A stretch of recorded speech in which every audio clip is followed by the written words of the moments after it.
Assalamualaikum warahmatullahi wabarakatuh.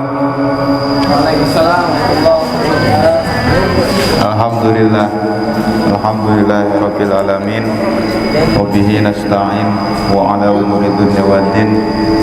Wassalatu wassalamu ala asrafil anbiya wa ala alihi wa ashabihi ajmain, amma ba'd. Allah Ta'ala fil Qur'anil Azim. A'udzu billahi minasyaitonir rajim. Bismillahirrahmanirrahim. Ya ayyuhalladzina amanu kutiba 'alaikumus syiyam kama kutiba 'alal ladzina min qablikum la'allakum tattaqun. Pertama-tama puji serta syukur kehadirat Allah Subhanahu wa Ta'ala yang telah memberikan nikmat iman, nikmat Islam, nikmat sehat walafiat, dan tak lupa sholawat serta salam mari kita curahkan kepada baginda alam kita, habibana wa nabiyana karim Muhammad sallallahu alaihi wasallam, kepada sahabatnya, kepada keluarganya, kepada tabi'in tabi'atnya, dan kita selaku umatnya di yaumul qiyamah nanti. Amin amin ya Allah ya rabbal alamin. Yang pertama yang saya hormati kepada owner PT Syariah Mobilindo, yaitu kepada Bapak Haji Martin beserta keluarga, lalu kepada karyawan karyawati PT Syariah Mobilindo yang tidak bisa saya sebutkan satu persatu. Ya, langsung aja ke temanya kita kali ini. Temanya membahas tentang memuliakan kedua orang tua kita dan juga kepada guru-guru kita semua. Ya, orang tua itu keramat, ya, keramat bagi kita semua. Keramat itu artikan apa? Ya, doanya itu manjur, doanya langsung manjur. Artinya apa? Langsung masuk ke langit, ya. Walaupun kita pendosa, ya, kita sering maksiat, tapi kalau kita udah dapat restu doa dari orang tua, dari guru kita, kita yang sering dosa, buat maksiat segala macam, pasti bakal dikabul sama Allah, ya.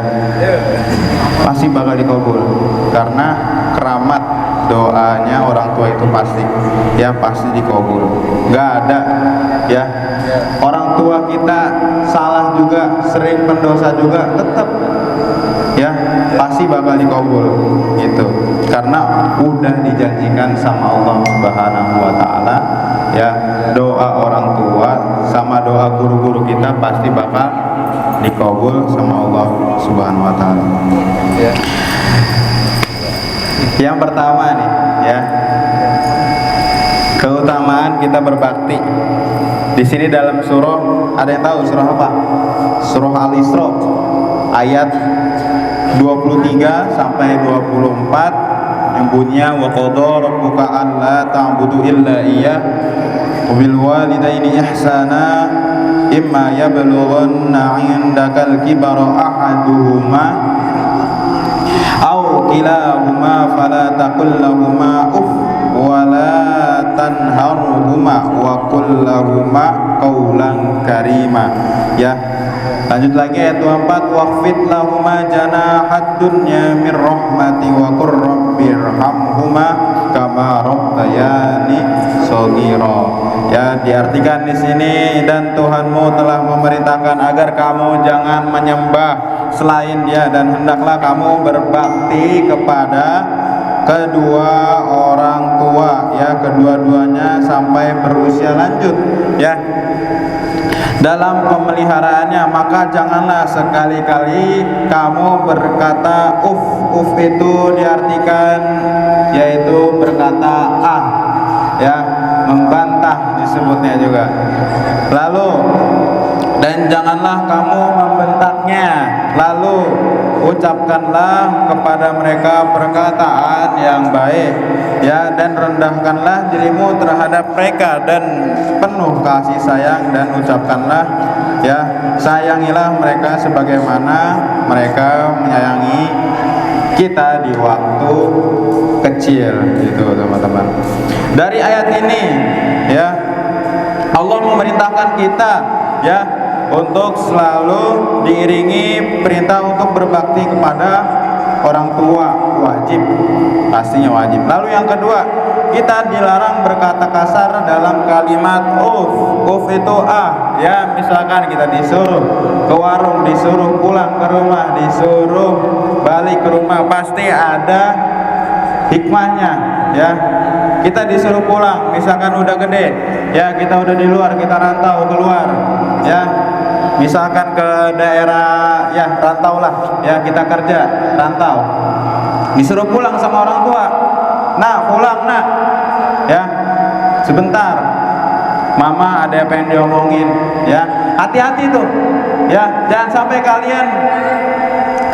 sampai kalian saking sibuknya sama dunia ya, jangan sampai orang tua kalian ditinggalin gitu ya. Sekali kata orang tua balik ya, balik dulu sebentar, mau ngomong apa kayak mau ngomong sepatah dua kata juga harus kita balik, turutin ya, soalnya beda. Kita kalau perantauan jauh pasti kangennya sama orang tua ya, gitu ya. Di sini ada suatu kisah, saya bakal ngisah suatu kisah cerita tentang 3 orang yang terjebak di dalam gua ya. Di sini diriwayatkan dalam hadis ya, mereka berdoa kepada Allah dan menyebut amal soleh mereka masing-masing ya. 3 orang ini soleh ya, arti soleh itu orang berilmu. Lalu untuk membukakan gua yang tertutup oleh batu ya, batu besar, salah satu dari mereka berkata ya Allah, aku memiliki kedua orang tua yang sudah lanjut usia ya, aku selalu memberi mereka susu ya sebelum memberi kepada keluargaku yang telah lain. Suatu hari aku pulang terlambat dan mendapati mereka sudah tertidur. Aku tidak ingin membangunkan mereka, tetapi juga tidak ingin memberi minuman ya kepada keluargaku sebelum mereka. Aku pun tetap berdiri di dekat mereka dengan membawa susu itu hingga fajar menyingsing ya, artinya hingga pagi ya, nungguin tuh seorang sahabat di depan pintu sampai orang tuanya bangun. Ya Allah, jika aku melakukan ini karena mengharapkan ridho-Mu, maka bukakanlah pintu gua tersebut dengan izin Allah ya. Beliau ya, artinya sahabat tersebut bercerita kepada Allah, Allah langsung gua tersebut terbuka ya dengan izin Allah. Karena apa? Karena dia jujur ya, telah memberi makanan, itu makanan saja sampai menunggu waktu subuh, sampai orang tua tersebut bangun ya. Dia nggak mau mengganggu orang tua walaupun keadaan tersebut sebelumnya orang tua sahabat tersebut lapar, cuman namun dia datang ke rumah telat ya, sampai rumah dia telat, orang tua yang udah tidur, dia menunggu sampai subuh, sampai orang tuanya bangun ya. Saking berbaktinya sahabat kepada orang tuanya gitu teman-teman. Makanya disebut juga dalam Rasulullah ya, yang pertama yang kita hormati, yang pertama itu siapa? Orang tua. Dari orang tua, ibu apa ayah dulu? Yang kedua, yang ketiga, yang keempat, ayah. Kenapa bapak terakhir? Ya, kenapa, ada yang tahu? Kenapa bapak terakhir? Padahal yang menafkahi siapa? Yang nyekolahin siapa? Bapak. Yang nyari duit bapak.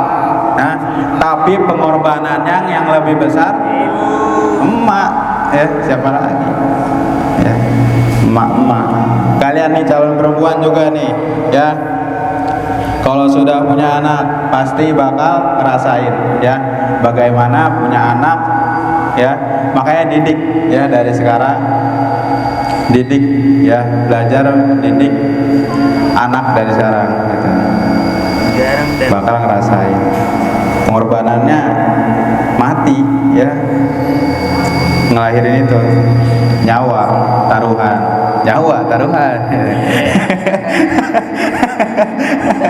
tawa ya, bener, nyawa taruhan ya. Ada yang disesar, ada yang dibelek ya. Kita nungguin ya. Jadi bapak cuma nungguin doang, ya, ngeliatin ya, bikin doang gitu. Sebutnya bikin doang. Habis jadi tinggal pergi kadang, aduh. Bahaya tuh teman-teman. Ya. Oke, bukan cari jodoh sih ya. Cari jodoh sih. Cari jodoh. Janda. Jangan cari janda. Janda mah udah berpengalaman. udah pro dia mah, tenang aja. Gitu. Gak apa-apa cari janda juga, ya. Nah, Rasulullah nikahnya juga sama banyaknya janda, ya. Kayak Khadijah, ya. Kalau Aisyah masih perawan, ya.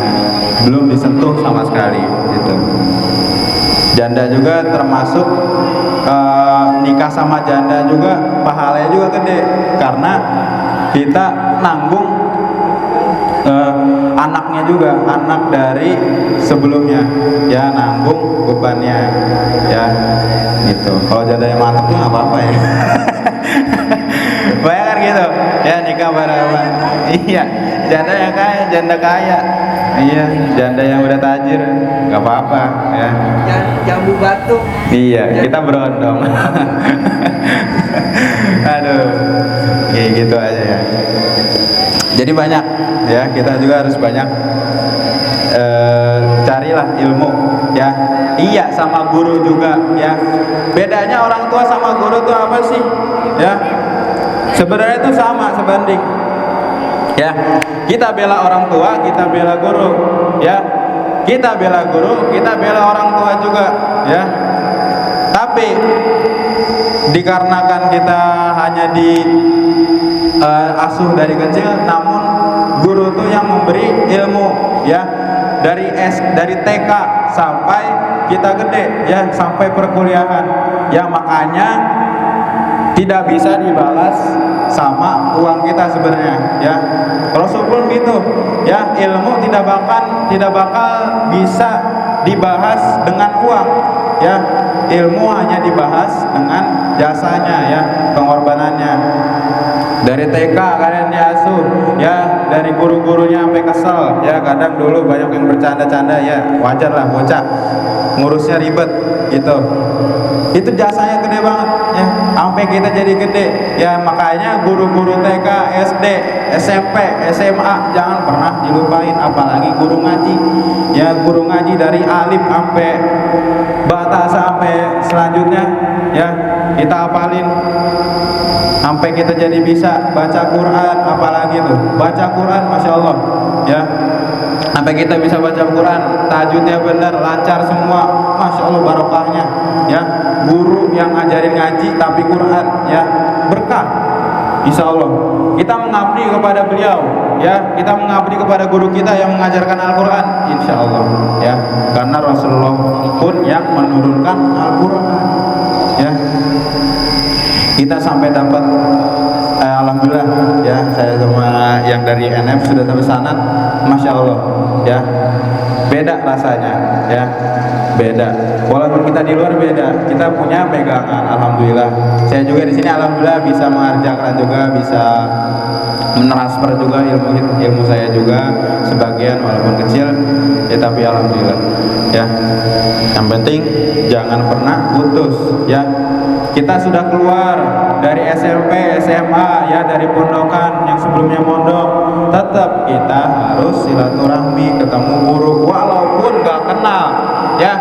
Misalkan ditanya ini siapa tong, ya, yang kesini siapa nih, ya, ente siapa, saya muridnya dulu ngaji di sini, ya, walaupun gak kenal, tetap kita harus silaturahmi, kita yang kenalin diri, jangan sampai guru kita lupa, ya, walaupun guru masih ingat mukanya, cuma lupa namanya, ya, pasti guru tetap ingat, ya, gak akan kemana-mana, gitu. Apalagi kita udah bertahun-tahun pasti bakal ingat ya. Yang SMP, SMA banyak guru-guru ya, walaupun bukan guru ngaji tetap sama aja kita harus menghargai sama menghormati ya, tetap ya, karena ilmu tuh nggak bisa dibalas sama uang sebenarnya ya, balas sama jasa kita ya, pengorbanan kita.